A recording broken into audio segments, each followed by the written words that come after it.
Feature Friday. The freshest. My life using this. I had no idea it would last for 38 years. But I jumped in. It was a big risk.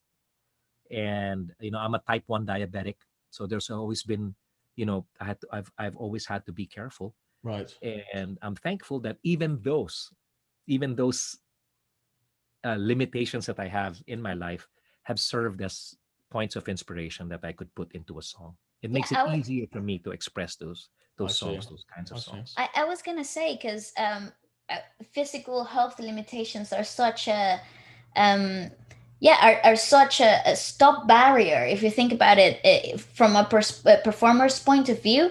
um I I couldn't even imagine what it's like to go through something that physically prohibits your body from giving your best, from absolutely undressing yourself on stage from an emotional perspective, That may right? be out of your control, And you know? out, yeah, something that is literally out of your reach, like you cannot control with your both of those hands. And I cannot imagine what that feels like. So I was wondering, how did you manage? What was your thought process between the toughest of your physical um illness? It has How have you managed it? Like, what was your mental thought process of it? Well, there are many, many thoughts. Okay. One is, how come up to now I still have it? Right. I mean, these are things that I have to deal with. Mm, Uh, but I've been blessed with a wonderful team, starting with my wife, who knows about my condition perhaps more than I do, because I'm basing it on my experience, which Right, I'm right. usually right in, but yeah. she's basing it on science and medicine and and all that. So she's really seen me in the worst of my worst of conditions, where I actually face to face with death, where I'm having seizures, and I'm being rushed to the hospital because my sugar's too low and stuff Mm. like that. But I remember the doctor telling my mom first. This was before I met my wife. And then another doctor repeating it to my wife that Mrs. Valenciano, a type 1 diabetic is usually given a lifespan of 30 years from the day he's diagnosed. Yeah. I was diagnosed when I was 14, and I'm 56 today. Wow. And I'm okay. I feel strong. So I'm kind of going beyond what medical books and studies have shown. You look good too, brother. Oh, well, thank you very much. You're doing well. No, but it makes me realize that it's a thorn in my flesh. But somehow, when people see me with my condition and know that I have my condition and can't believe sometimes Yeah. what I do on stage, despite the fact that I have type 1 diabetes, it becomes more of a testimony of just God's goodness in my life. Because you're like, how do you do it?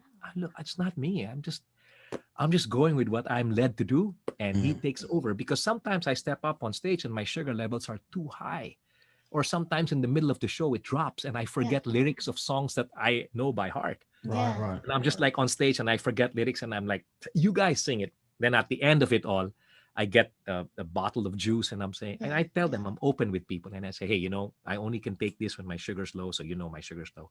So let's talk for a while. So hey, how are you? Are you guys enjoying the show? Yeah, Good. yeah. Where are you guys from? And I'm drinking at the same time, but I'm taking time to bring it up. Of course. Yeah. And I guess the bigger challenge just came later on in my career. Like in 2018, I was performing on stage, on television. Oh no. It's my celebrating my anniversary, and suddenly I felt pain right here in the middle of my chest, Oh. as in pain I'd never felt before. And I was dancing with my son, Gabriel, who Okay. is a powerhouse, so I have to keep up with him.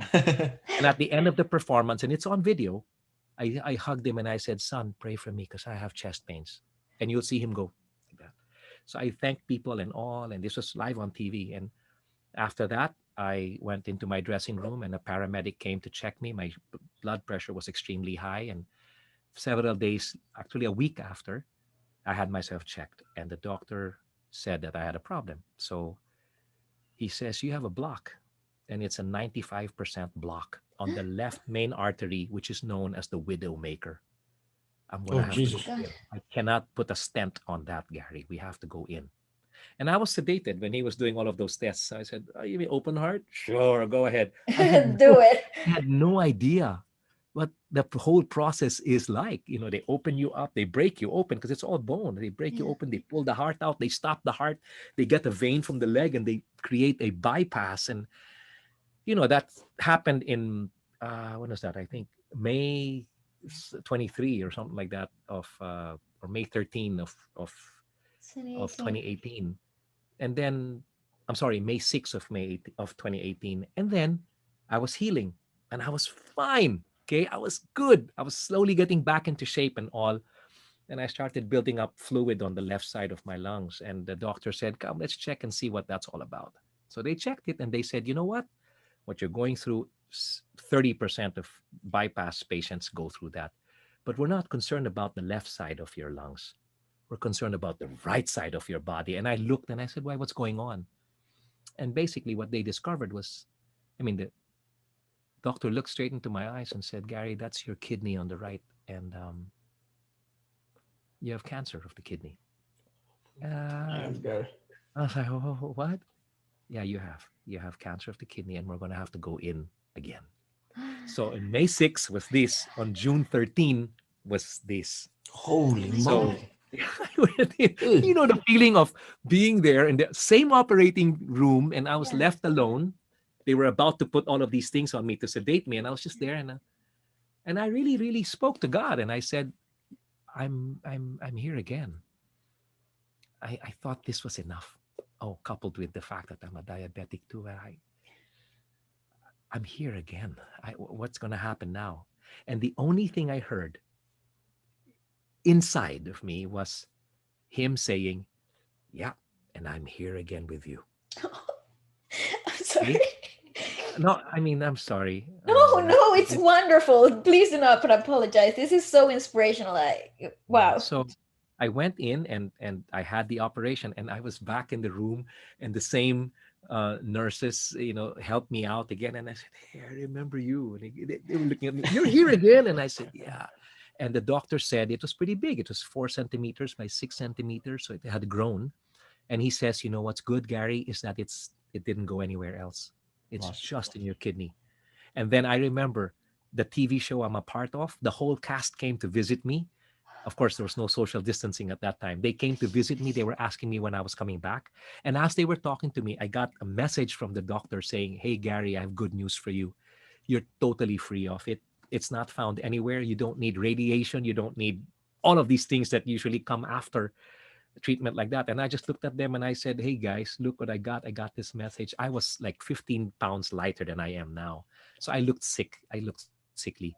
But it took time for me to work my way back to that. But when I was in my room and I opened up to look outside into the city, it's like life itself became more vibrant. Reaching people became there was a depth of of the need to reach people while I still can. It might sound the same as my other songs. So what? It's not the same audience. It will never be the same audience. So that's where I'm at today. That's why if you check out all my other vlogs, you'll see me biking 139 kilometers, 160 kilometers from my house all the way to the east coast or to the south coast or whatever. And you can see that there's so much joy because I can still do these things and I'm enjoying myself so much. And that's just that. Now the music is something else that I've really, I'm like ready to go. I'm like, let's go, let's do it. Are you sure, Gary, you can do it? I'll let you know when I can't do it. I will know when I can no longer do it. But right now, I think I still can. And I'm looking forward to the other songs that come out of this room, in the near future.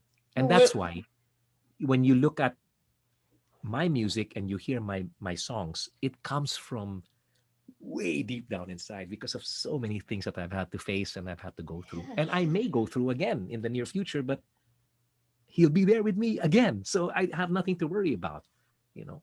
There's a few like athletes that I've been listening to, and actually a few artists that kind of have that in common where they've had maybe an experience where it's maybe life threatening or they Mm. were in a really dark place or maybe they've have an illness that they've had to deal with for a really long time, and what they all seem to say kind of along your lines, it's things things become brighter, things become more intense, and it's you Yes. tend to enjoy. It's like that, when you're a kid and you kind of have that giddy sense of excitement and things. Seeing the world for the first time again. Yeah, because it actually, if it seems just routine seems to take off a lot of the shine and all the bloody miracles that happen every day, Yeah. and you don't notice them.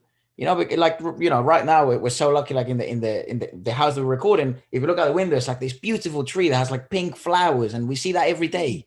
Yeah. But it's actually like really, really pretty. But because you see it every day, you're like, that's just the tree that's outside the house. Yeah. You know what I mean? But that's like a miracle, dude. Like, how the hell does that even happen?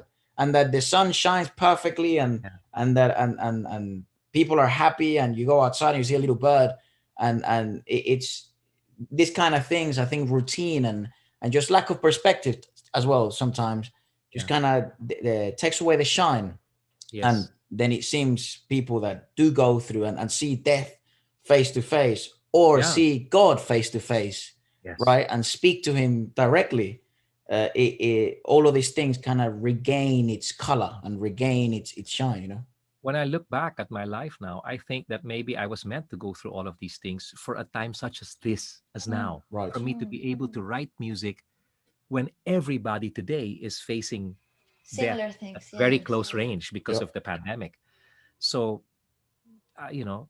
being able to write a song like this may not have happened had I not been as, had I not gone through all of these things Yeah. that has made me kind of sensitive to people's needs.